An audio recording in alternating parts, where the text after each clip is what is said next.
dia a todos. Eu gostaria de agradecer a paciência. Tivemos um pequeno problema técnico. Gostaria de agradecer a todos os alunos do IDP, aqueles que estão aqui para a aula aberta. Acho que é um exemplo do IDP, que o mestrado profissional de economia gosta de trazer assim, uma junção entre a experiência no setor público, entre a teoria. Então, hoje, para a aula magna, eu gostaria de agradecer muito, em nome do IDP, ao ministro Tarcísio Freitas, por toda a paciência, por dedicar seu tempo aqui para a gente discutir um pouco o futuro da infraestrutura no Brasil. Acho que esse é um tema muito importante. Aqui no mestrado profissional em economia, a gente tem, né, as aulas de crescimento, a gente enfatiza muito que a produtividade deve ser a base do crescimento brasileiro, que não foi, infelizmente, no passado, e a infraestrutura tem um papel muito importante disso, da melhoria do crescimento da infraestrutura no Brasil. Então, muito obrigado, acho que já estamos um pouquinho atrasados, e espero que todos aproveitem bem dessa aula, eu digo, a aula magna, com o tema de desafios da regulação de infraestrutura no Brasil. Então, não sei se o Thiago também quer dar boas-vindas. E, ministro, de novo, muito obrigado pela sua presença no nosso curso aqui. Obrigado, ministro. Novamente, é uma honra aqui recebê-lo nesse curso do IDP. Nós teremos outros 8 encontros, também com grandes autoridades aí da infraestrutura, e que queria avisar os alunos que após a palestra do ministro Tarcísio, após ele se ausentar, a gente ainda vai ter um debate aqui entre os professores, eu, José Luiz Rossi, e os alunos. Então, obrigado, ministro.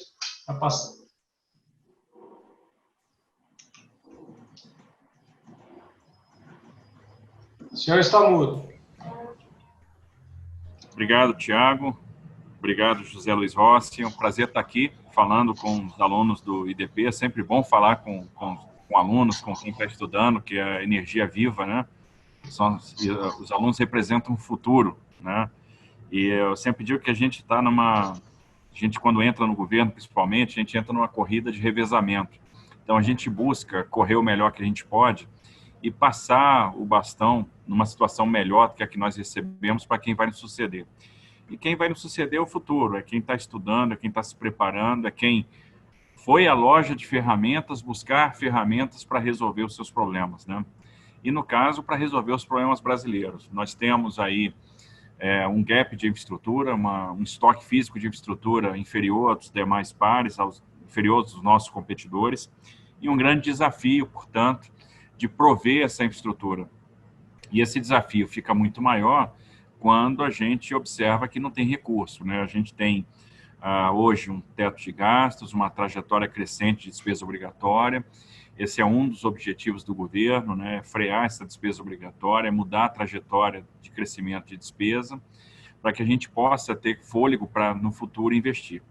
E, obviamente, a atuação do Ministério da Infraestrutura leva em consideração essas premissas. É por isso que, desde o início, a gente tem dito que um dos pilares de atuação do Ministério é a transferência maciça de ativos para iniciativa privada.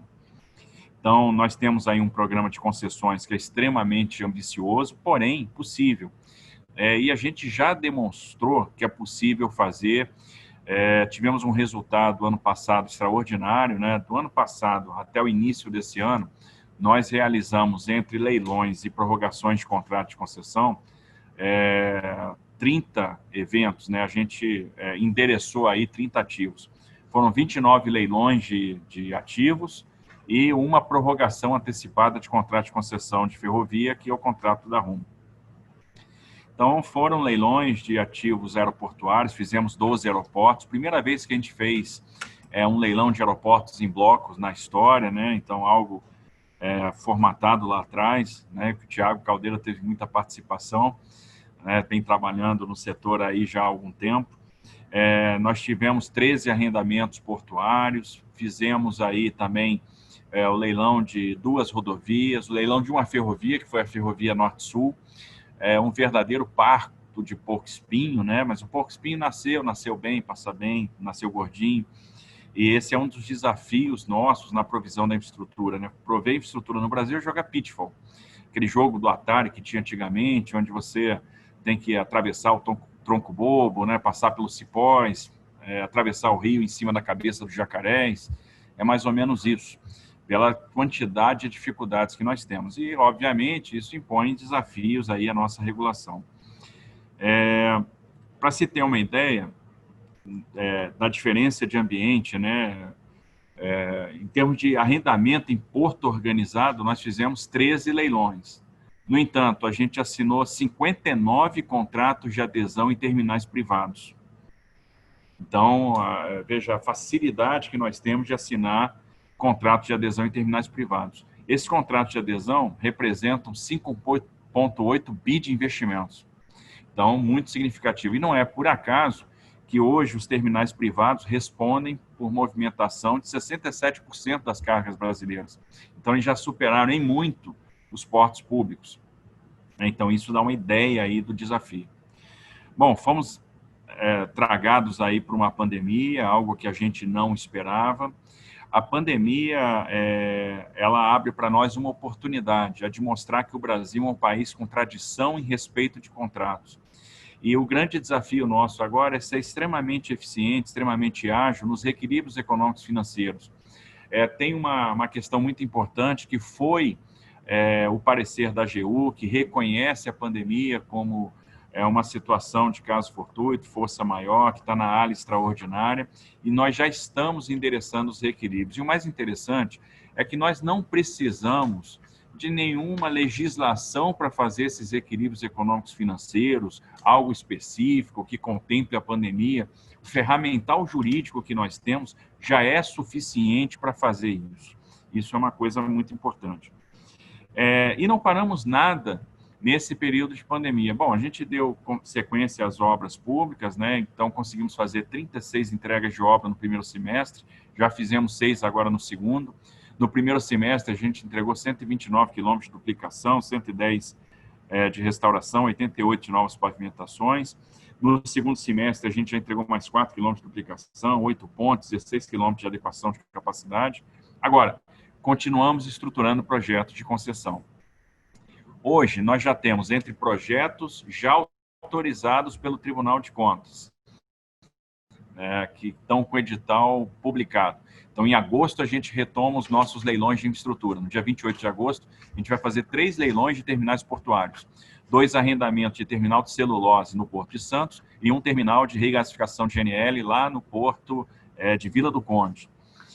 Então, somando aí esses 3 terminais, a gente está falando em 2 bilhões de reais de investimento, porque o investimento do terminal de GNL está associado ao investimento de uma térmica, né? Então, algo bastante relevante ali na região norte.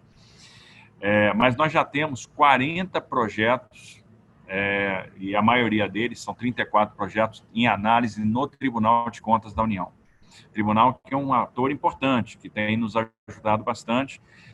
Então, hoje, nós já temos aí cerca de pouco mais de 50 bilhões de reais de investimento aptos para contratação, aptos para leilão.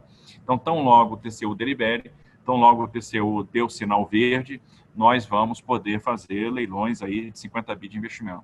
Tivemos aí a aprovação agora recente do marco do saneamento, tem 53 bi de investimento já em estruturação no BNDES, né? E nós vamos seguir aqui com leilões muito importantes. Nós temos, para acontecer esse ano, o leilão da BR-153 Goiás-Tocantins, nós temos aí o leilão da 163 Pará, aquela que nós terminamos a pavimentação ano passado, depois de 47 anos, ela já vai, então, ser ofertada para iniciativa privada, uma rodovia de grande demanda.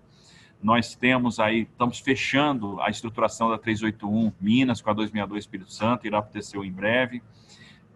Também a Nova Dutra deverá seguir para o TCU agora no mês de agosto, então deve ser um grande leilão aí que vai ocorrer provavelmente no primeiro trimestre do ano que vem. Entregamos no TCU 22 aeroportos, temos aí dezenas de arrendamentos portuários, então a coisa está andando muito bem para que a gente consiga atingir os nossos objetivos. Eu espero aí a liberação da FIOL em breve, da Ferrovia de Integração Oeste-Leste. Vai ser mais um leilão de ferrovia que a gente deve fazer esse ano. E, recentemente, entregamos no TCU o projeto da Ferrogrão. Abrimos agora a oportunidade de fazer reuniões one-on-one com investidores e tivemos aí a grata surpresa de ter praticamente 10 inscritos, pouco mais, de empresas interessadas em conhecer mais sobre o projeto da Ferrogrão, que é um projeto extremamente desafiador, mas, ao mesmo tempo, um projeto revolucionário que tem condição de mudar toda a dinâmica da logística no Brasil e ser realmente determinante do ponto de vista de competição, do ponto de vista de choque de oferta. Nós vamos, até o final do mandato, fazer, então, leilão de 43 aeroportos, 17 mil quilômetros de rodovias. Dessas, a gente tem praticamente 8 mil quilômetros já com projetos em fase final de estruturação e outros 8 mil, mais ou menos, começando a estruturação no BNDES. Vamos dar um passo gigantesco no setor portuário com as desestatizações de portos. A primeira está com a modelagem ficando pronta, a gente deve abrir a consulta pública agora em outubro. Então, no primeiro semestre do ano que vem, a gente deve fazer o primeiro leilão de desestatização portuária, que vai ser do Porto Espírito Santo, e, na sequência, nós vamos fazer o Porto Santos, que já começa, então, nós estamos iniciando a estruturação com o BNDES. Então, é um desafio enorme, de fazer aí as renovações antecipadas dos contratos de concessão de ferrovia, novas concessões ferroviárias, os 43 aeroportos, as dezenas de arrendamentos portuários, as desestatizações de 4 portos.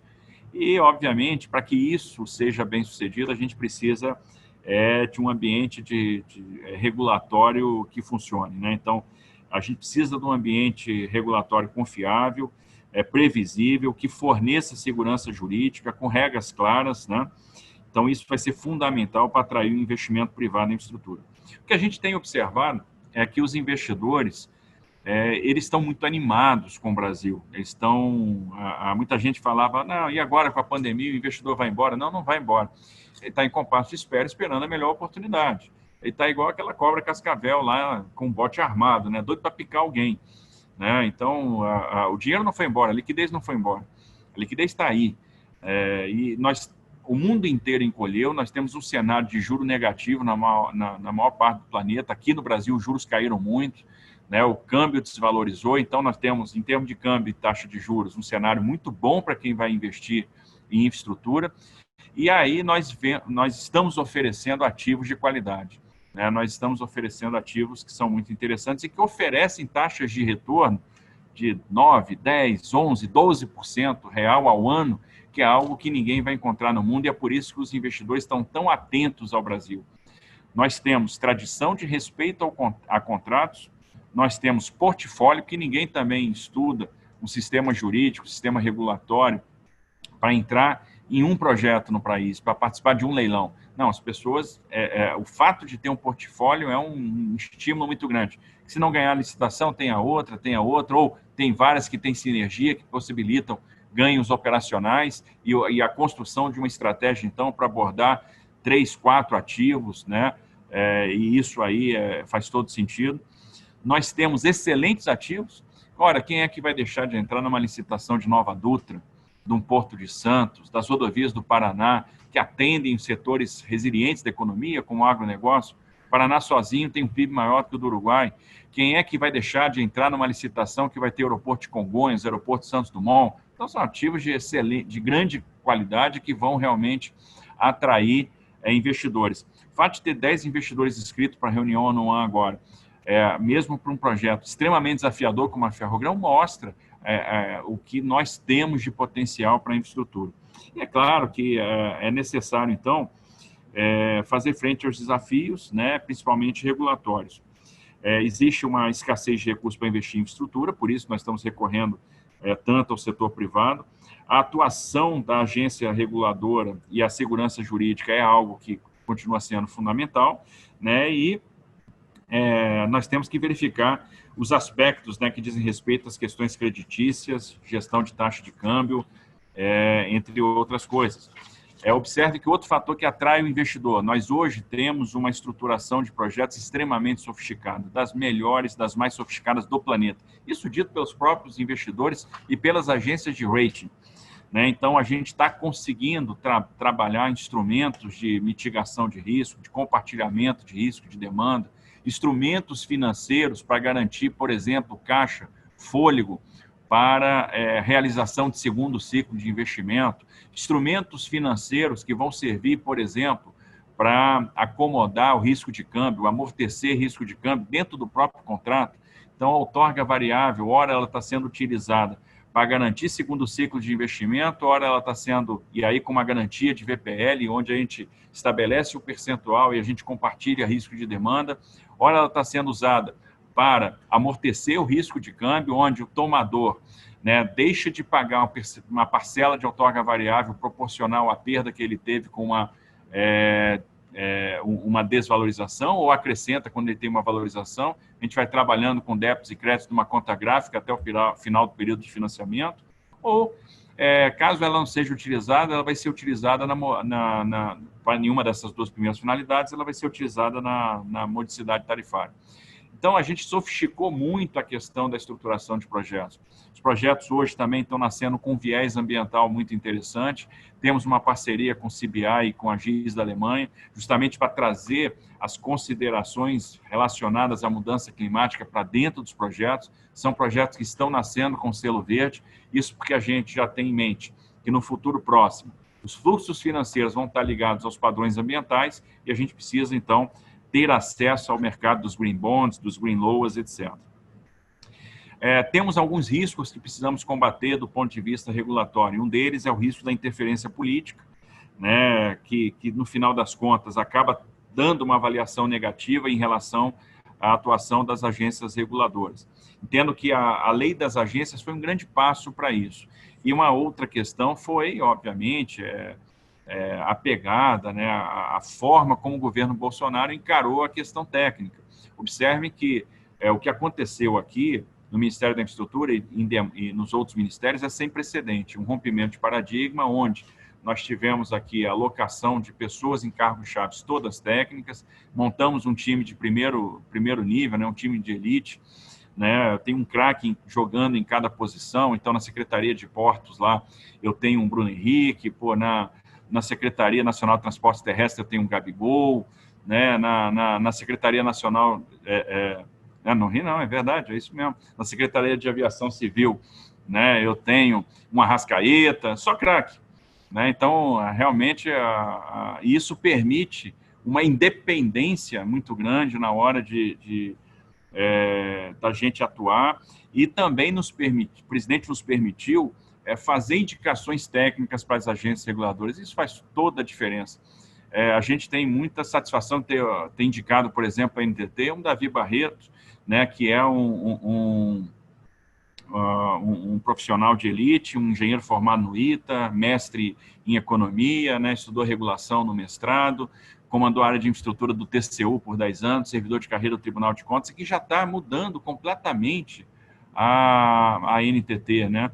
E, assim, as indicações que nós temos feito para as outras agências, como nós fizemos agora para a ANAC, são também de pessoas de extrema qualidade, né? São perfis extremamente técnicos. Então, a gente vai blindando essa questão da interferência política, que é realmente uma mazela, foi uma mazela, no final das contas, na atuação das agências reguladoras. Então, é preciso transferir capital político para a estrutura decisória dessas agências reguladoras, né? Porque a interferência política, no final das contas, incrementa os custos de transação, necessário trabalhar para que a gente tenha maior independência nas agências. E a lei das agências, em certa medida, contribui para isso, né? Então, o que a gente tinha, né, uma área técnica percebida como boa, são boas áreas técnicas em todas as agências, de maneira geral, elas são capazes de produzir respostas adequadas para as questões importantes que lhes são submetidas, mas a interferência política, em alguma medida, atrapalhava, muitas vezes, o processo decisório, né? A outra questão que a gente precisa tratar é como melhorar, como trazer para dentro da agência reguladora é a questão do interesse do usuário, né? Como é que a gente vai olhar mais o interesse do usuário, né? A gente tem sempre o foco nas questões regulatórias, nas questões econômicas, mas é preciso, no final das contas, incentivar a participação dos usuários nas agências. O terceiro ponto, e sempre apareceu nos debates com os investidores, né, quando se considera risco jurídico, é o excesso de judicialização. Como é que a gente combate esse excesso de judicialização? Isso é muito ruim, né, porque atinge, de certa forma, a estabilidade das concessões de infraestrutura e acaba transparecendo um enfraquecimento das agências reguladoras. Constantemente, decisões regulatórias são judicializadas e o judiciário acaba decidindo pela agência, né? Então, isso é muito ruim. De certa forma, é um reflexo, às vezes, de alguma paralisia administrativa que existe nas agências reguladoras. Essa paralisia ela tem relação, às vezes, com uma atuação exacerbada dos órgãos de controle, então também é algo que nós temos que combater, né, acabar com esse apagão das canetas. As áreas técnicas têm que ser peça-chave no processo decisório e nós temos que estimular, sobretudo, os mecanismos de solução privada de conflitos. Então, a gente tem avançado muito nos nossos contratos e está se tornando cada vez mais frequente a resolução de conflitos mediante arbitragem.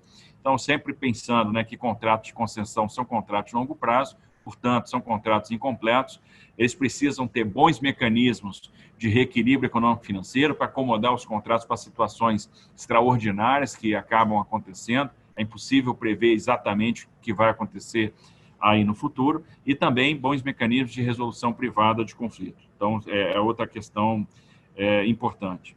Do ponto de vista de arcabouço legal, a gente percebe o seguinte, nós não temos hoje grandes dificuldades com o arcabouço existente. De certa forma, a gente já tem as principais ferramentas para trazer estabilidade para as concessões, né, e também segurança jurídica para as relações que são travadas aí no ambiente regulatório. E, obviamente, sempre existem oportunidades de melhoria, né? Do ponto de vista de fortalecimento das agências. Eu acho que, primeiro, é fundamental uma boa escolha de dirigentes. A lei das agências realmente ajudou muito. Intensificar, né, os mecanismos de participação social. Hoje, a gente tem percebido realmente uma melhora nos processos de análise de impacto regulatório e também nas audiências públicas que são feitas constantemente. Os projetos eles têm sido transformados, cito como, por exemplo, a renovação da Malha Paulista. O projeto era um quando entrou na audiência, saiu outro. A mesma coisa aconteceu na Nova Dutra, na Rodovia de Integração do Sul. Aquilo que a gente vai mandar para o TCU agora na Nova Dutra, já fruto do debate com a sociedade, é completamente diferente daquilo que entrou no início do projeto. Está faltando a gente aprender a usar mais a Lei de Introdução às Normas de Direito Brasileiro, né? Eu entendo que isso é um mecanismo de proteção ao gestor, isso, de certa forma, mitiga o risco do apagão das canetas. Então, uma ferramenta que nos foi disponibilizada e é fundamental, né? A gente precisa investir nos ritos administrativos aí mais dinâmicos, fortalecer as áreas técnicas das agências reguladoras, dar voz ao usuário no ambiente regulatório, né? Qualificar os órgãos de controle na atuação com relação à análise dos projetos de regulação, né? Então, às vezes, a gente vê o órgão de controle atuando como investment bank. Ele quer tomar decisões de banco de investimento, ou, às vezes, até tomar decisão de política pública. É uma tentação irresistível. E isso só vai ser mitigado com bastante conscientização, com bastante treinamento. Agora, eu ressalto também a postura de colaboração que a gente tem enxergado nos órgãos de controle, a abertura para o diálogo, de construção, e isso realmente tem ajudado muito e proporcionado a superação de obstáculos antes intransponíveis nessa relação. Isso é fundamental porque nós temos que fazer escolhas públicas. Nós estamos num momento em que nós temos que buscar o investimento onde ele estiver para poder gerar empregos. Então, por exemplo, se eu tenho aquelas concessões de etapas anteriores que acomodam um programa de renovação, acomodam um programa de modernização, de inserção de tecnologia, e isso, obviamente, vai gerar um reequilíbrio econômico-financeiro, mas gera investimento e gera melhoria para o usuário, não tem que fazer. E essa é uma escolha que cabe ao poder concedente. não cabe ao controle dizer, não pode, porque esse contrato tem que ficar do jeito que está pelos próximos 15 anos ou 20 anos, que é o que falta para acabar. Então, essa questão ela é fundamental. A gente precisa continuar investindo na redução da judicialização, no fortalecimento das agências reguladoras, né? Incentivar a adoção de métodos alternativos para a resolução de conflitos, como a gente já vem fazendo com a arbitragem. Já temos alguns processos nossos lá na Via Bahia, Viracopos, enfim, que estão passando aí por arbitragem, né? E também qualificar o processo legislativo com relação à questão regulação, né? Porque sempre há uma tentação de interferir na regulação e nos contratos já firmados. Se a gente pegasse, por exemplo, todos os projetos de lei que tratam de isenção de tarifa de pedágio que hoje tramitam no Congresso, a gente acabaria com as concessões de rodovia. Observe que a primeira coisa que apareceu na pauta no momento da pandemia foi projetos que tinham por objetivo abrir cancela de pedágio. Isso seria destruição de contratos, a gente ia entrar numa espiral muito complicada de reequilíbrios econômicos e financeiros e atrasar todo o nosso programa de concessão e o nosso programa de investimento. Felizmente, os líderes foram muito sensíveis e perceberam que o caminho do rompimento do contrato não era um bom caminho de enfrentar a pandemia. Não havia razão técnica, por exemplo, para que a gente fizesse uma abertura de cancela de pedágio. E isso a gente está sempre explicando ao parlamento. A cada processo de revisão, por exemplo, contratual, onde a gente tem uma elevação de tarifa até pelo IPCA, vem aqui um pedido, mas não pode levar tarifa, não sei o quê. Não, olha, estamos cumprindo o contrato. É fundamental que a gente cumpra o contrato para que a gente mantenha aí os nossos ativos como sendo atrativos. Essa tradição de respeito ao contrato é fundamental. E se a gente juntar, então, todas essas questões, elas vão ser fundamentais para que a gente consiga suplantar os nossos desafios. Só na área de infraestrutura a gente está falando de contratar, nos próximos 2 anos e meio, 250 bilhões de reais de investimento. É possível, perfeitamente possível. Boa parte desses projetos já estão estruturados, já estão indo aí para o TCU, né? Agora, nós vamos chegar em janeiro de 2021 com 120 bilhões de projetos ou analisados ou em análise, e vamos ter aí 14 leilões daqui até o final do ano de 2020, e um ano de 2021 com muitos leilões de ativos. Aí nós vamos superar esses 2 anos e meio, só aqui na infraestrutura com mais de 100 leilões de ativos realizados. Então, é algo sem precedente em termos de transferência de ativos para a iniciativa privada. E, obviamente, a regulação funcionando é fundamental para que a gente tenha sucesso, e eu tenho certeza que nós teremos. Então, agradeço aí, fico à disposição aí para os debates. Obrigado, ministro. Muitas das perguntas que os alunos colocaram já foram até parcialmente respondidas por você, parcialmente ou totalmente respondidas. Por exemplo, o José Neto perguntou sobre como lidar com a judicialização nos assuntos das agências reguladoras. O senhor citou questão de arbitragem, né, dos benefícios da arbitragem. Também a dúvida de vários colegas aqui, de vários alunos, sobre a atratividade dos projetos, né? O senhor abordou isso bem no começo aí da sua palestra. E tem uma pergunta aqui sobre qual será o FUND, a origem do financiamento dos projetos, né? Então, outros colegas perguntando sobre se haverá um papel para debêntures de infraestrutura, se dependeremos dos bancos públicos, de fontes subsidiadas. Se o senhor puder falar um pouquinho sobre essa questão da fonte de financiamento da infraestrutura no Brasil. Bom, isso é uma questão interessantíssima, né? Eu acho que sempre é perguntada nos fóruns de mais alto nível, aí, com os grandes investidores, com os bancos de investimento. No passado, observe, nós tivemos um grande problema, e isso faz parte das nossas lições aprendidas, né? Que foi o papel que se deu ao BNDES, ou seja, o BNDES atuando como variável de ajuste. Nós tínhamos projetos que não faziam sentido, onde havia um descasamento entre demanda e investimento, e se impunha ao BNDES fazer o ajuste, né, por meio de taxas de juros subsidiadas, para que aquilo se tornasse aqueles projetos ficassem artificialmente de pé, ou também eles ficassem de pé por meio da participação de estatais nas SPEs, ou por meio da inserção de obras públicas no meio do objeto da concessão. Isso, no final das contas, nos levou a um fechamento de mercado, numa estrangulação também no mercado de capitais. É fundamental rever isso. Entendo que a criação do Programa de Parceria de Investimento em 2016 foi um marco nesse sentido, o PPI trouxe uma governança em termos de estruturação de projetos, né, e uma série de premissas, uma série de pilares que foram fundamentais para balizar a estruturação a partir dali. Tanto é verdade que todos os leilões realizados a partir de então foram, não só os leilões foram bem sucedidos, como o que nós temos hoje de contrato executado também foi bem sucedido, está sendo bem sucedido. Vamos lembrar aí os contratos da 4ª rodada de aeroportos, onde as fase 1B de todos os aeroportos, a fase, né, onde a gente tinha aí os investimentos, né, de ampliação de terminal, pátio, pista, aquilo que estava previsto já foi integralmente realizado dentro do prazo, e a mesma coisa está acontecendo hoje nos contratos de concessão de rodovia, de ferrovia. Então, houve uma mudança em termos de estruturação. Então, primeira coisa, é fundamental casar investimento e demanda. Investimento tem que estar atrelado à demanda. Então, a gente vai trazendo novos investimentos a partir do momento em que gatilhos de demanda vão sendo acionados.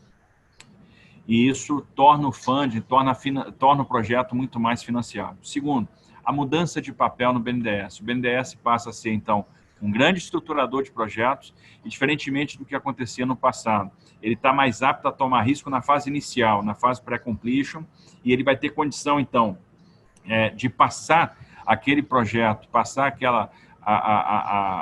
aquela dívida para o mercado de capitais, para o mercado secundário, tão logo a gente atinja o completion financeiro.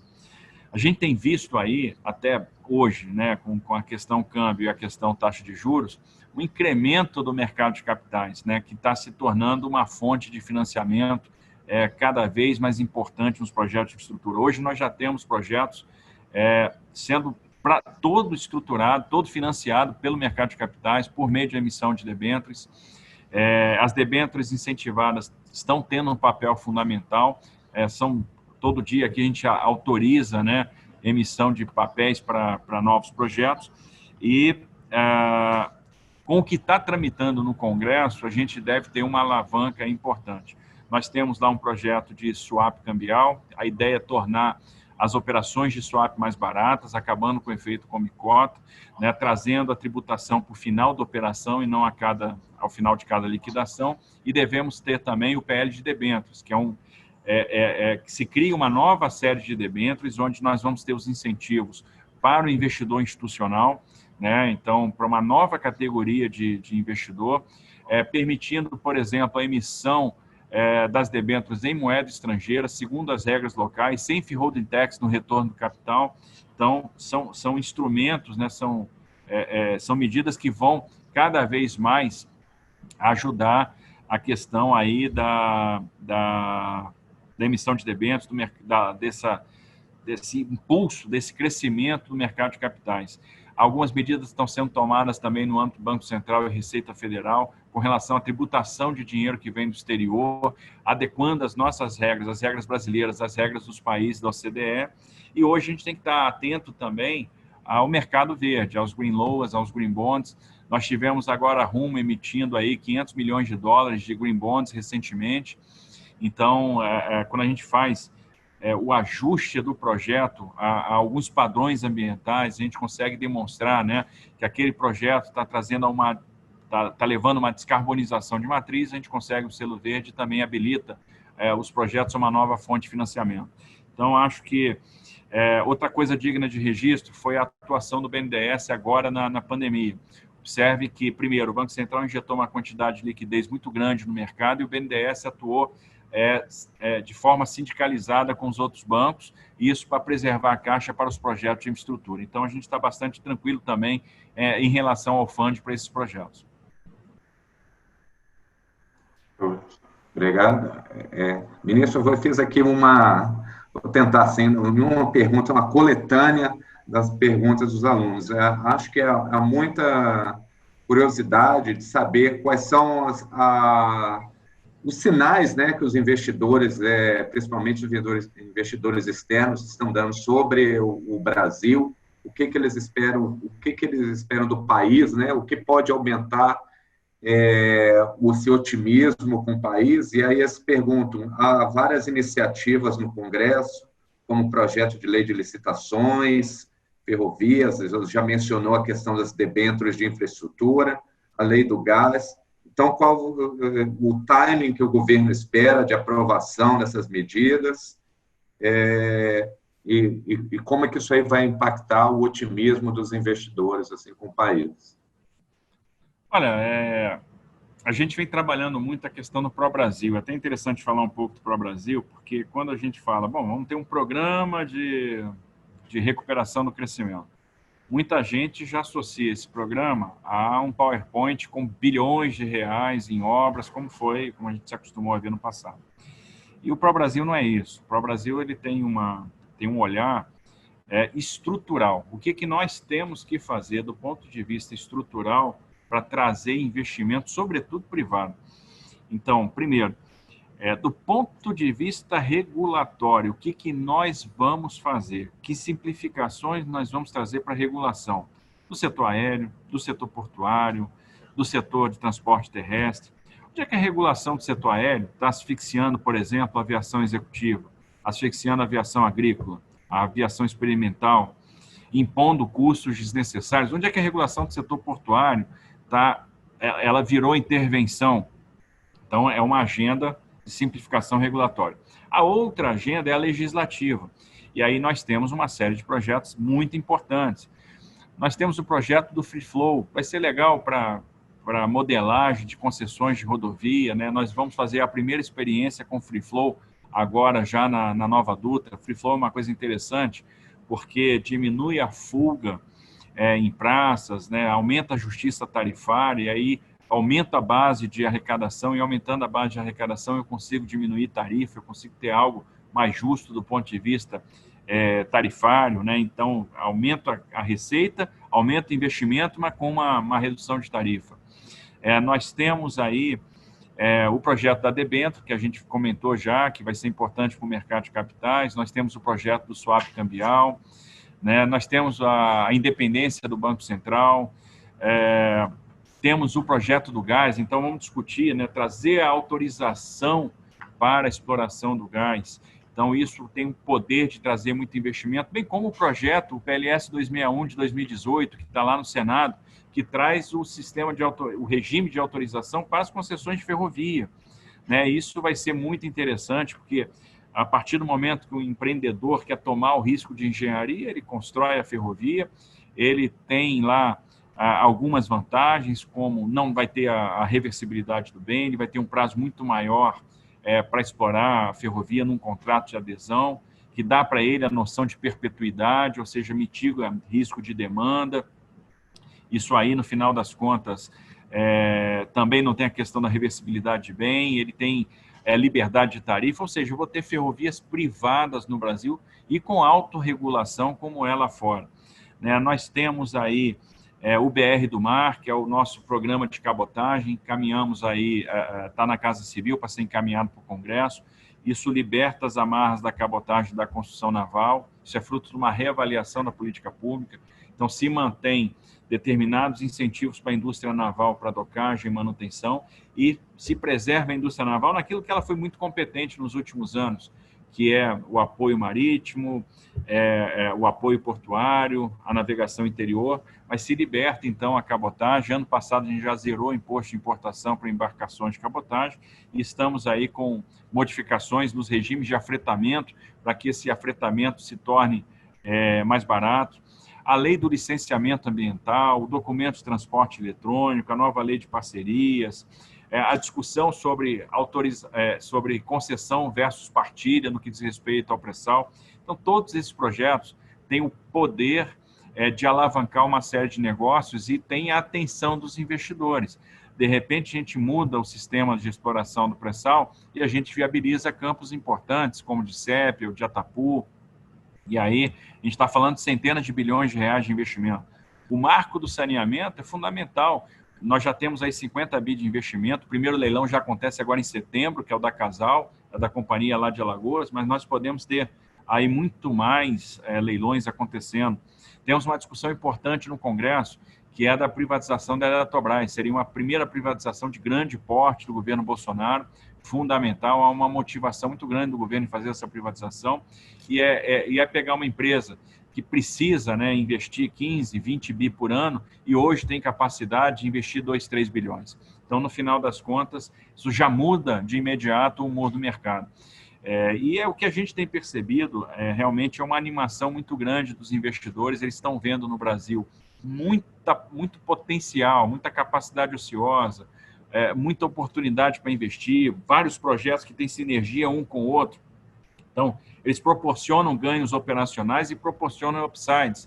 Então, de repente, aquela concessão da BR-153, que conversa com a da 364, que conversa com a 364-060, com a 452, e quando a gente faz esse conjunto, ele percebe, puxa, se eu entrar aqui, ao invés de trabalhar com a minha taxa interna de retorno de 8%, eu vou conseguir chegar a 11% ao ano real, em função dos ganhos operacionais que eu vou ter. Então, está todo mundo atento a isso, por isso é tão importante ter um portfólio, e a gente percebe em cada reunião com os fundos de investimento, com os bancos de investimento, um interesse enorme, e eu tenho certeza que esses investidores virão. Ministro, uma última pergunta. Infelizmente, não poderemos passar por outras que bem interessantes foram colocadas pelos alunos, mas essa pergunta foi colocada por várias pessoas, que é a dúvida sobre o papel do investimento público, né? A pergunta é se o investimento privado, por meio das concessões, ele consegue,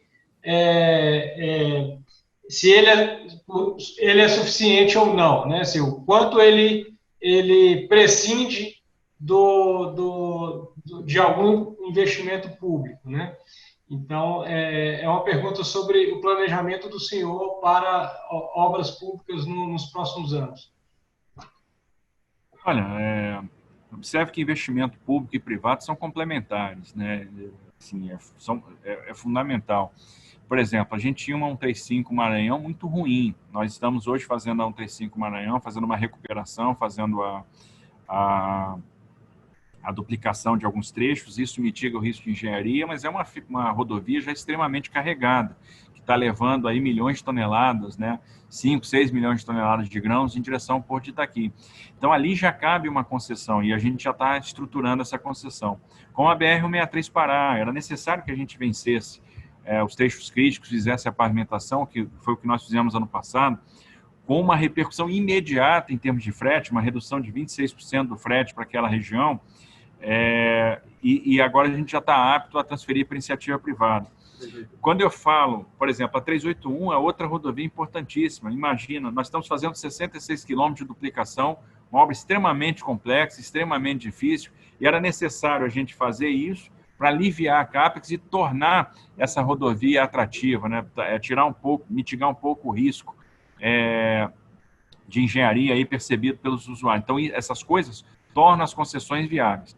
Além disso, toda vez que eu vou fazendo concessão, vou fazer lá 16 mil quilômetros, 17 mil quilômetros, 8 mil quilômetros de concessão, eu estou tirando rodovias do portfólio do DENIT. Então, no final das contas, eu estou criando espaço fiscal para que eu possa empregar recursos naqueles segmentos, naquelas rodovias, que não terão interesse na iniciativa privada. Aí eu vou pensar na pavimentação da 222 Piauí, da 135 Minas, da 319 Amazonas, enfim, da 367 Minas, lá no Vale do Jequitinhonha. Então, eu tenho uma série de necessidades, né, de infraestruturas importantes do ponto de vista social, do ponto de vista da interconexão, do ponto de vista da indução de atividade, que hoje não são passíveis de exploração pela iniciativa privada. Então, a partir do momento que eu faço uma concessão, que eu transfiro muitos dos ativos para a iniciativa privada,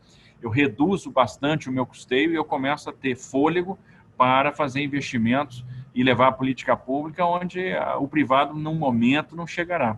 Então, essa é a estratégia e a gente vai compor, no final das contas, o grande investimento privado que virá com investimento público, obviamente sempre respeitando aí os nossos pilares fiscais.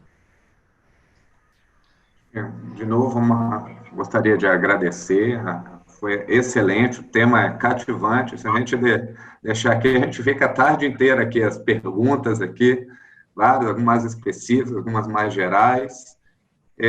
Eu acho só, realmente, para a gente encerrar, acho que nós estamos aqui, esse mestrado, né, em economia, então, gostaria de saber quais são as habilidades, o que você acha que, na frente, os alunos precisam aprender para trabalhar nessa, e vai ser a demanda, do ponto de vista de capital humano, nessa área de infraestrutura, nos próximos anos. Acho que com essa pergunta a gente pode encerrar, e também vou agradecer a todos que fizeram perguntas no chat. Infelizmente, como eu falei, o tema é muito cativante, vai ser impossível responder a todas. Interessante. Eu acho primeiro o seguinte, as escolas são grandes lojas de ferramenta, né? E às vezes o aluno entra nessa loja de ferramenta, entra num grande galpão, e aí tem lá um monte de professor, e cada professor tem lá uma série de ferramentas, e ele quer passar essa ferramenta para o aluno. Ele entra nesse galpão com uma sacola, a sacola está vazia. E cada professor vai lá e dá 2, 3 ferramentas para ele. O aluno olha aquela ferramenta, não tem muita noção para que aquele negócio vai servir, mas ele vai lá e coloca aquela ferramenta na sacola. Coloca a ferramenta na sacola. E ele sai da escola com a sacola cheia de ferramentas. E aí ele vai se deparar com uma série de problemas, e é muito mais fácil para os alunos de mestrado perceberem isso, porque normalmente são pessoas que já estão vindo do mercado e já se depararam com problemas e estão adquirindo novas ferramentas. E essas ferramentas serão úteis aí para resolver problemas. Nós temos uma série de dificuldades para fazer, por exemplo, a provisão da infraestrutura. E aí a primeira coisa que a gente precisa ter, né, a primeira capacidade, a primeira habilidade, a capacidade de inovar, a capacidade de pensar fora da caixa, de não aceitar que determinado tema ou determinado caminho é impossível. Nós bolamos aqui uma coisa que estamos aproveitando a renovação antecipada dos contratos de concessão de ferrovia para fazer novas ferrovias. Então, a partir do momento que a gente percebeu que tinha interesse em fazer a prorrogação do contrato, onde os concessionários queriam fazer mais investimentos, mas não tinham tempo já para amortizar o capital, e eles propunham a prorrogação dos contratos, a gente enxergou nisso uma oportunidade. Primeiro, para fazer uma ampla revisão regulatória, mudar completamente o contrato em relação àquilo que foi licitado lá na década de 90. E 2, aproveitar a outorga que seria gerada em favor da União para fazer, por exemplo, a obra ferroviária. Observe, bom, a prorrogação da estrada de ferro Vitória-Minas, né, que é uma ferrovia de 1904, uma bitola métrica, mas que gera lá 120 milhões de toneladas ano de capacidade, em termos de outorga, vai nos proporcionar a construção do ramal Cariacica-Anchieta, que vai fazer com que a gente movimente minério de ferro no porto de Ubu, que é um porto que está subutilizado, que tem pelotizadora. Vai permitir a construção de uma ferrovia Greenfield, que vai ser a ferrovia de integração do Centro-Oeste. Vai permitir compra de trilho para a conclusão da FIOL 2, um trecho de ferrovia de integração Oeste-Leste. E aí nós vamos pegar a prorrogação da VLI e vamos completar a construção da FIOL 3. Então, no final das contas, eu tenho uma ferrovia, a concessionária vai lá, constrói a ferrovia para mim, e essa ferrovia de quem é depois? É do Estado. O que nós vamos fazer? Vamos licitar a operação. Aquilo que tinha VPL negativo, ou seja, que tornaria impossível fazer uma concessão precedida de obra, passa a ter VPL positivo, uma vez que eu venci o risco de engenharia. Vou fazer a licitação da operação e vou oferir uma nova outorga. Então, a gente vai jogar 30 bi no sistema ferroviário sem R$1 de OGU. A gente precisava fazer a ponte de Foz, não tinha dinheiro.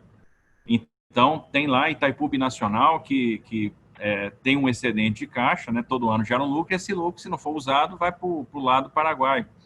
Então, é o seguinte, vamos usar esse recurso. Hoje, a Itaipu Binacional está fazendo a ampliação da pista de Foz e está fazendo a segunda ponte internacional de Foz do Iguaçu. E a gente não tinha condição de fazer isso via orçamento, então fizemos um convênio com o governo do Estado do Paraná, ele subrogou os nossos contratos de construção, e Itaipu Binacional está botando dinheiro lá. se não tiver criatividade, a gente não faz nada. E aí a gente tem que vencer a cultura do impossível. Ah, isso não é possível. É possível. Tem que ter alguém que acredite. Alguém que impulsione. Alguém que diga, puxa, nós vamos fazer. E vai lá e faz. Isso não pode. Isso é inconstitucional. Deixa o Supremo dizer que é inconstitucional. Que é lá que eles dizem que alguma coisa é inconstitucional. E quando esse assunto, por exemplo, das ferrovias foi tratado lá, a resposta foi positiva. Guarda aderência com a Constituição. Então, por que de antemão eu vou dizer que não dá, que não é possível? Então, a grande habilidade que nós temos que ter nesse momento é pensar fora da caixa, é ser criativo, é buscar a solução onde ninguém enxerga, né? É trazer soluções inovadoras, né? E a gente precisa usar o nosso ferramental de conhecimento, o ferramental econômico, jurídico, para construir soluções inteligentes, né? E ter senso de realidade, né? Conseguir adaptar o conhecimento, né, teórico com as especificidades da realidade, né, para que a gente consiga, então, fazer as entregas. Essas são as grandes competências que a gente precisa para quem vai trabalhar aí nesse setor. Obrigado, ministro. Muito inspirador sua fala. Queria agradecer novamente a sua presença e parabéns pelo trabalho realizado no Ministério. Todo o Brasil está acompanhando e bastante satisfeito.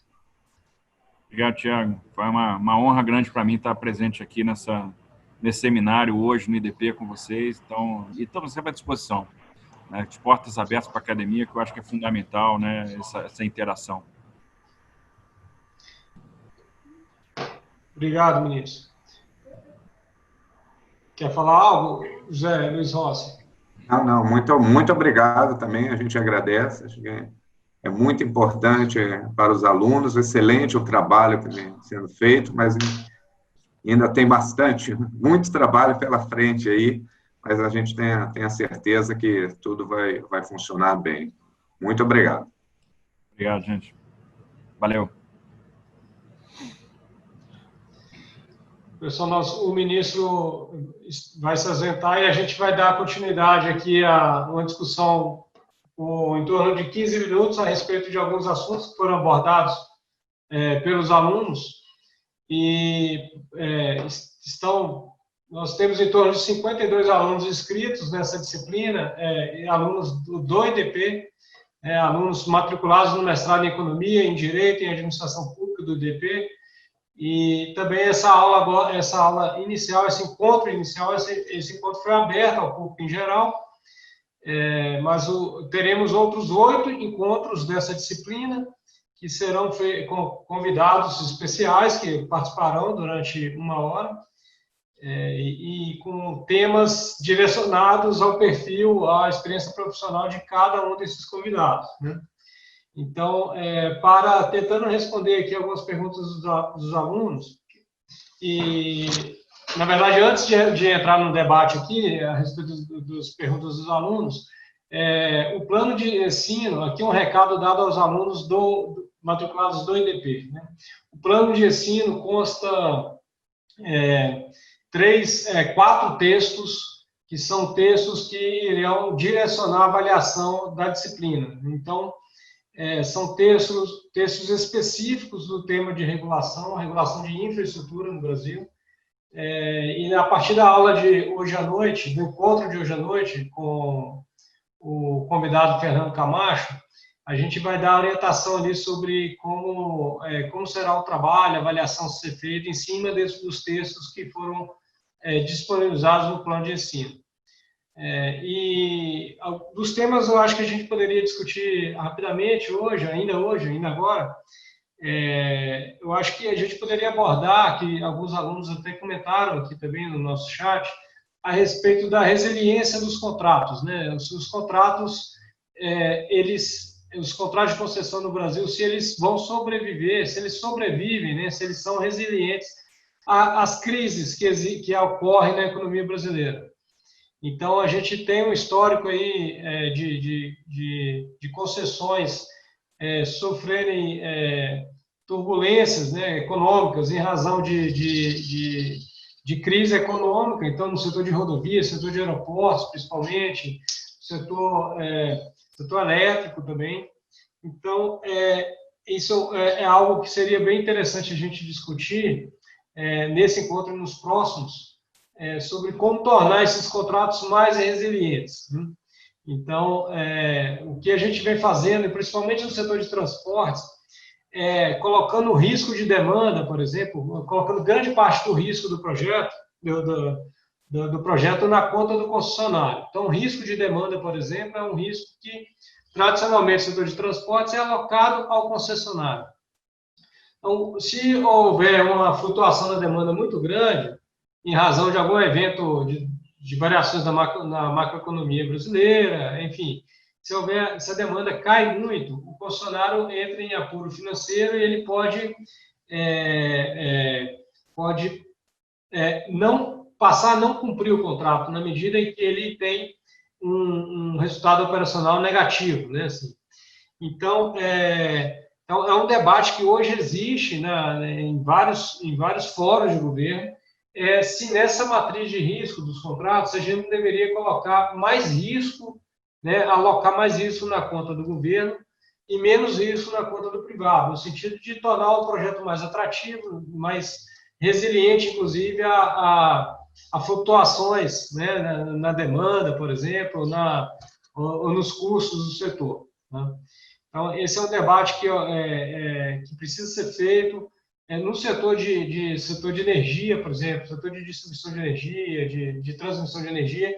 O risco de demanda ele é quase que todo excluído da conta do privado, né? Então, as concessões elas conseguem passar por momentos de crise econômica, elas conseguem sobreviver nesse momento de crise econômica, sem comprometer a prestação do serviço, né?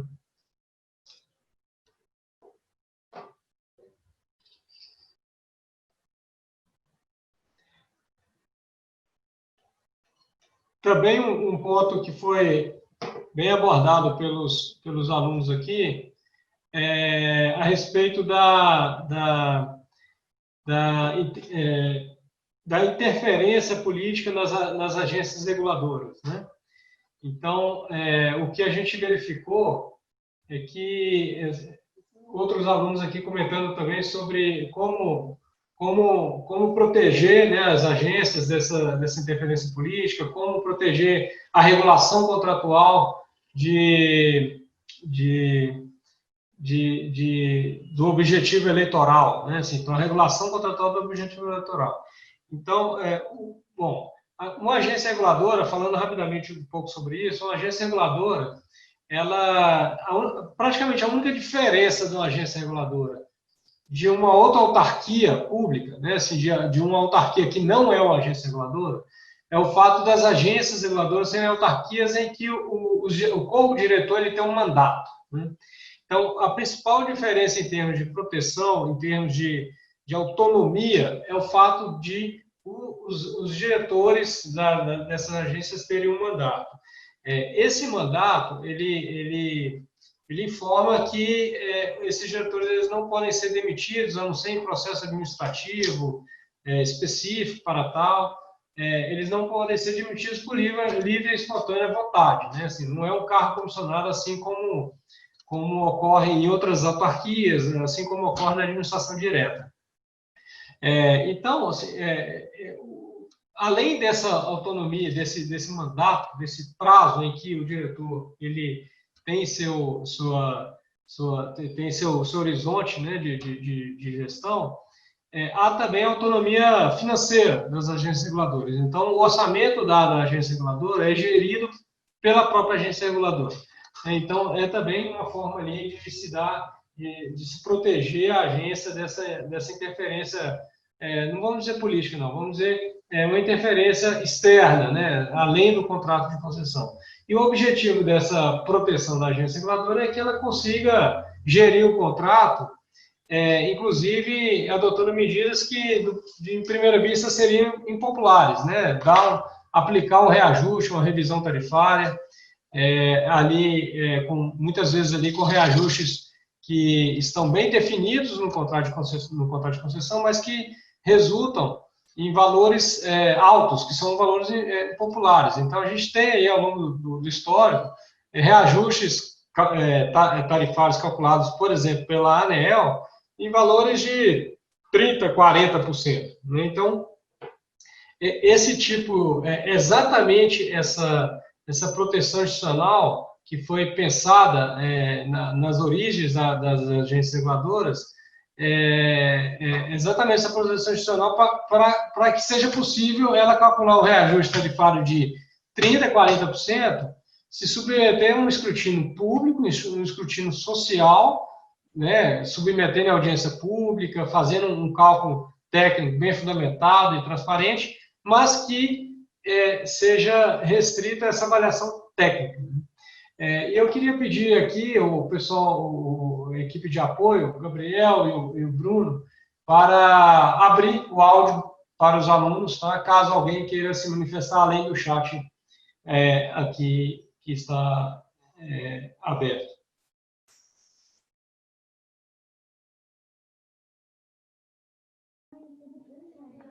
Pronto, professor, os alunos já conseguem habilitar o áudio. Quem quiser fazer perguntas é só desmutar e fazer a pergunta, tá bom? Vou pedir só para vocês... Posso fazer uma pergunta? Vou pedir só para vocês, professores, desmutarem também, porque eu tive que mutar todo mundo para desmutar. Tá bom. O aluno Alex Cerqueira pergunta sobre insegurança jurídica, né? Para ser um entrave para atrair investidores. Eu acho que seria bom definir o que é segurança jurídica, porque há diversas formas de ocorrer insegurança jurídica. Thiago, sou eu aqui. Não, eu coloquei, quando estava falando de contratos serem resilientes na época da crise, na parte de segurança jurídica, porque a gente vê algumas obras, somente obras públicas de grande porte, serem embargadas por ministérios públicos. E aí, seja por falha no plano executivo da obra, seja por alguma outra ação de ministério, né? Nesse tipo de legislação, ou coisas como foi também o saneamento básico, o novo marco regulatório, que melhorou essa parte jurídica para ter menos intervenções ou diferenças estaduais. Outro ponto que eu queria levantar, por exemplo, investimentos em infraestrutura de TI para torres de celular, por exemplo. Cada cidade tem uma legislação. Isso também atrapalha você buscar novos investimentos de larga escala. São esses pontos que eu quis dizer como insegurança jurídica. Perfeito, Alex. A gente tem uma questão que traz muita segurança jurídica relacionada, talvez, ao nosso modelo federalista, né? A gente tem competências dadas a estados e municípios e são imutáveis, né? Assim, na discussão feita no saneamento, isso se mostrou bem evidente que era diversas tentativas feitas em anos anteriores de alterar ou mudar um pouco essa divisão de competências entre estados e municípios e União, e se mostrou um pouco difícil essa discussão. De fato, muitos setores, né, que têm que conviver com muitos investidores têm que conviver com entes políticos diferentes, com muitos entes estaduais, municipais, e cada um com sua legislação própria, né? Isso para o investidor é uma dificuldade muito grande, né? Porque ele tem que, por exemplo, no caso do saneamento, nós temos mais de 50 agências reguladoras. Então, você imagina um investidor estrangeiro que vai aplicar seu capital em vários estados, em vários municípios, e ele tem que lidar com cada agência reguladora diferente, com cada legislação municipal ou estadual. Isso é comum em vários projetos de infraestrutura no Brasil. Nós teremos 2 ou 3 encontros nessa disciplina com autoridades aí, relacionadas ao setor de saneamento, tá? Que poderemos discutir esse assunto com mais detalhe. Inclusive o Gerson Kelman, que será na quinta-feira, e também outros que atuam muito com estruturação de projetos em saneamento. Tiago, posso fazer uma pergunta? Por favor, Leonardo. A gente vai até 12h40, tá? Hoje foi só a palestra de abertura. Hoje, às 19 horas, a gente tem a primeira aula, de fato. Não, eu não. Beleza, ótimo. Eu não digo nem pergunta. Na verdade, gostaria de saber se a gente vai ter acesso à literatura, alguma coisa nesse sentido, a respeito dos fundos de garantia em setor de infraestrutura. Eu estou bastante curioso nesse tema. Você comentou mais cedo aí sobre essa questão do compartilhamento de risco, uma vez que você tem nesse setor diversos riscos e o setor privado de olho nisso, e as garantias públicas, como ocorrem não só em países avançados, mas em países emergentes, podem ser também uma alternativa. Eu queria só fazer esse comentário para ver se vai ficar só naqueles dois documentos, ou se a gente vai ter acesso também a outros materiais. Perfeito, Leonardo. São 2 textos que estão indicados lá no plano de ensino e haverá mais 2, né? Não haverá nenhum específico sobre o fundo garantidor. Tem um texto sobre financiamento da infraestrutura do Thomas, que será um dos nossos convidados aqui, mas sobre fundo garantidor, não. E aí eu queria falar rapidamente sobre isso para você. Tem 2 tipos de fundos que se pensa para garantir concessões, garantir infraestrutura, né? Um fundo que vai garantir o financiador do projeto, então é simplesmente alguém que vai dar uma espécie de seguro ao financiador. Então, por exemplo, uma concessão da rodovia Dutra. A rodovia Dutra, obviamente, a concessão se paga com o fluxo de caixa gerado pelo próprio projeto, né? Assim, é super viável, né? Essa é aquela concessão. Que tem um fluxo de veículos gigantesco. Mas, enfim, quando o concessionário for pegar financiamento junto a bancos, junto a todo tipo de financiador, ele vai entrar na discussão com o financiador a respeito de garantias, né? Então, o financiador vai pedir os recebíveis da concessão como garantia. Talvez ele peça uma garantia corporativa, né, a garantia dos acionistas. O que pode acontecer é que exista um intermediador financeiro adicional que ele vai ser um terceiro nessa relação entre o concessionário, que está captando os recursos financeiros, e o financiador para o concessionário. Esse terceiro, ele pode dar uma garantia, tá? Ele pode oferecer um serviço de garantia. Ele vai dar uma garantia que pode ser para todo o projeto, pode ser só para o risco de demanda do projeto, pode ser só para o risco de completion, de construção ali inicial do projeto, pode ser bem moldada para os interesses das duas partes, tá? Isso é um tipo de fundo garantidor que existe em outros países, que até o BNDES está aventando de atuar como um fundo garantidor. Ao invés de ele liberar os recursos financeiros, ele só entra dando um seguro, dando uma garantia, tá? Mas existe um outro tipo de fundo garantidor que, inclusive, já tem um fundo de natureza criado por lei no Brasil, que é o FGIE, tá?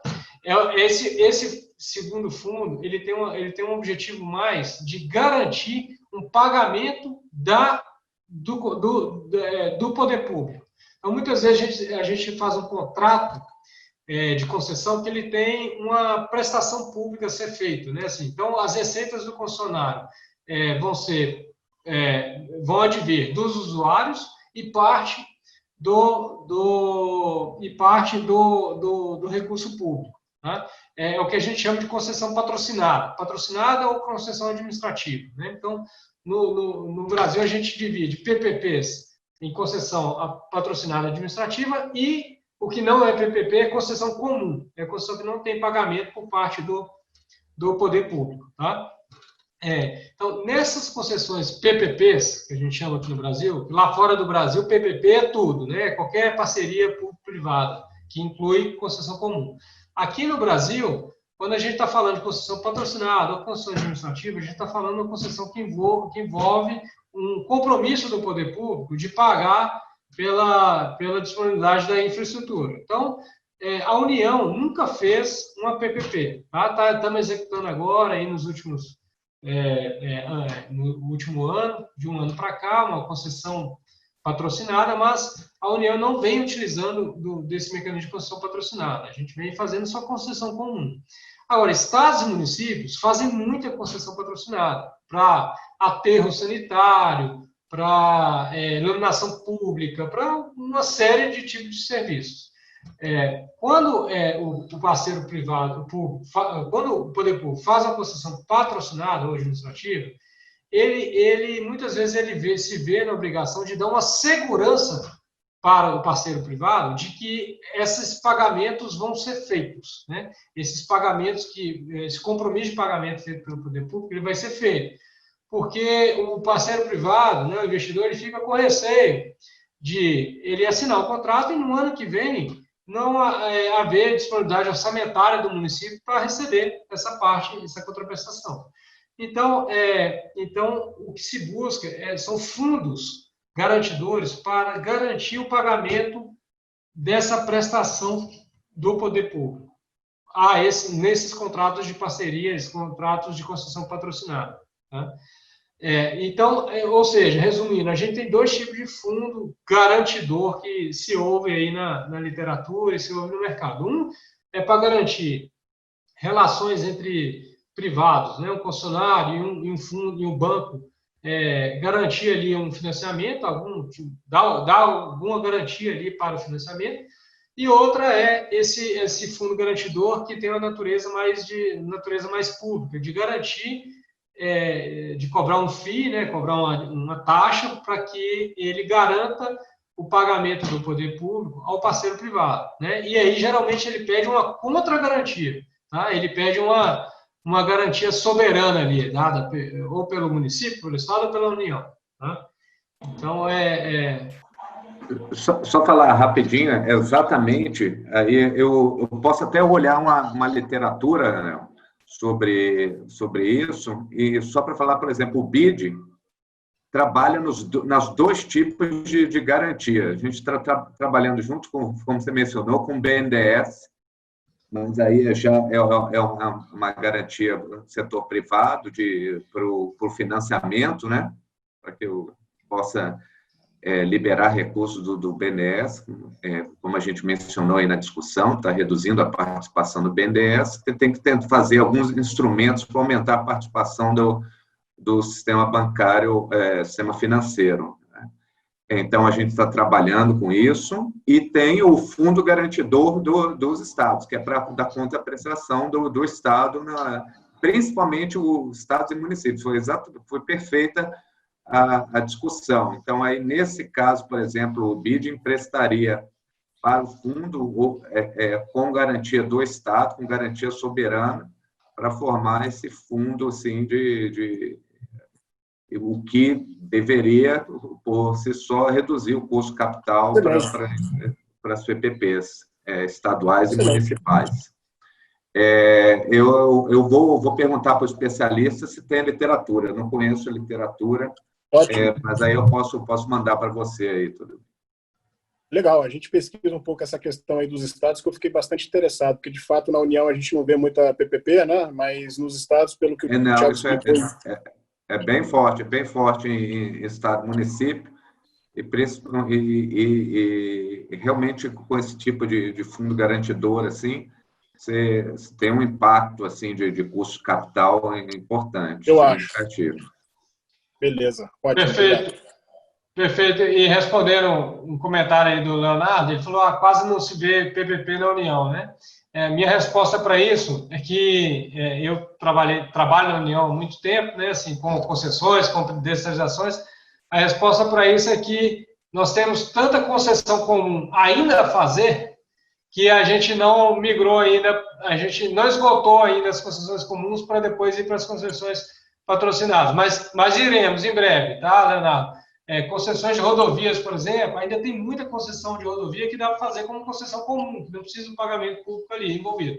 Mas, em algum momento, a gente vai chegar na situação das concessões que param em pé sozinhas já terem sido feitas, e aí a gente vai para um modelo de concessão patrocinada. Em aeroportos, por exemplo, a gente já vai inaugurar em breve uma concessão de uma PPP, de aeroportos pequenos, tá? Ou seja, uma concessão da União, concessão patrocinada da União. Depois eu tenho interesse também. Eu gostaria de fazer depois uma eu tenho pergunta, interesse em conversar também sobre aquilo. Beleza. O Antônio Santana levantou a mão. Acho que depois da pergunta dele a gente responde e vamos encerrar o encontro de hoje, tá, pessoal? Bem rápido. Agradecer a oportunidade de estar aqui. E seria a questão da gestão política e da gestão administrativa. Às vezes nós partimos do pressuposto de que a gestão política não pode interferir na administrativa ou vice-versa. E buscamos mecanismos para blindar sob um suposto argumento de que assim a nossa gestão seria melhor e os objetivos poderiam ser alcançados. Essa hipótese não seria um sofisma? Porque, na verdade, quando nós buscamos isso, nós distanciamos do objetivo comum, geral, que seria o bem-estar, já que os dois poderes precisam conviver em harmonia e talvez para os investidores externos perceber que os dois poderes agem e se conciliam em harmonia em prol do benefício comum, seria melhor do que criar mecanismos que distanciam um do outro.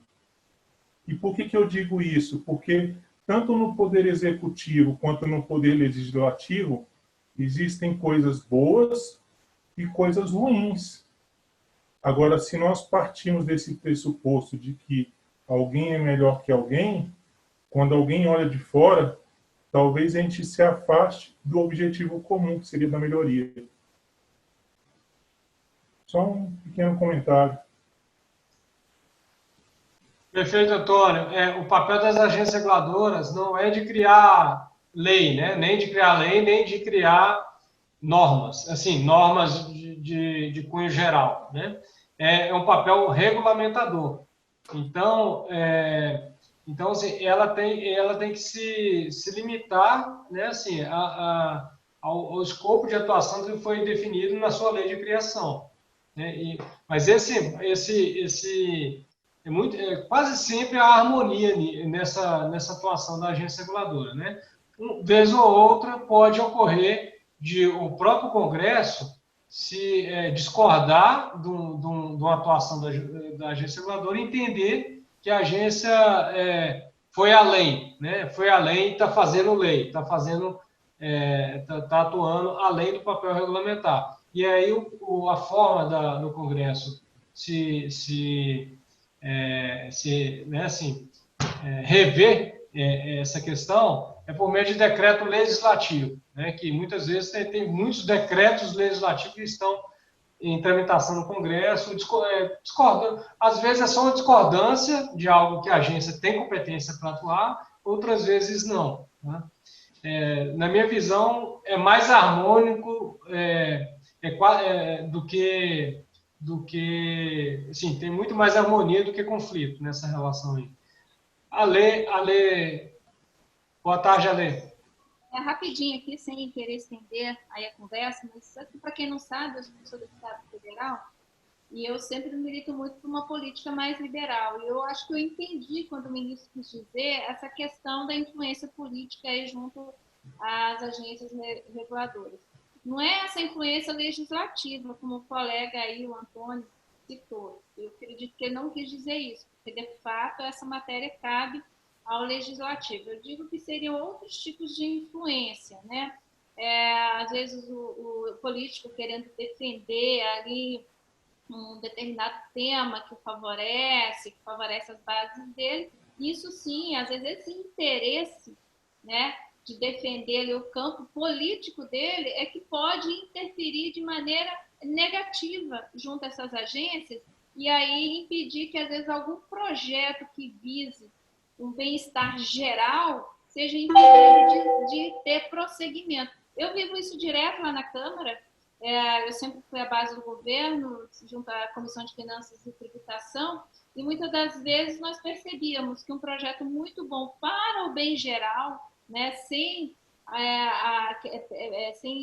ter por objeto atingir apenas uma determinada classe, um determinado público, mas e aí nós sofrimos todo aquele tipo de retaliação política para tentar levar aquele projeto adiante ou impedir que um projeto nocivo fosse aprovado. Porque ele entende que ele quis dizer isso.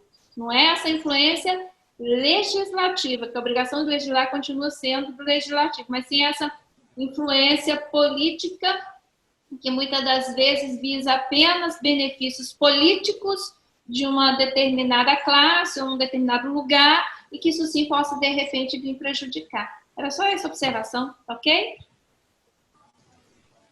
Obrigado, Ale. Concordo plenamente com a sua colocação. Tá? Então, José Rossi, se não tiver nenhum comentário adicional, eu vou concluir pela aula de hoje e a gente se encontra hoje mesmo às 19 horas, tá bom, pessoal? Tranquilo. Tá, e houve inversão de pauta, tá? Pauta não, de datas. O professor Gerson Kelma, que seria hoje, ele será na quinta-feira. E o Fernando Camacho...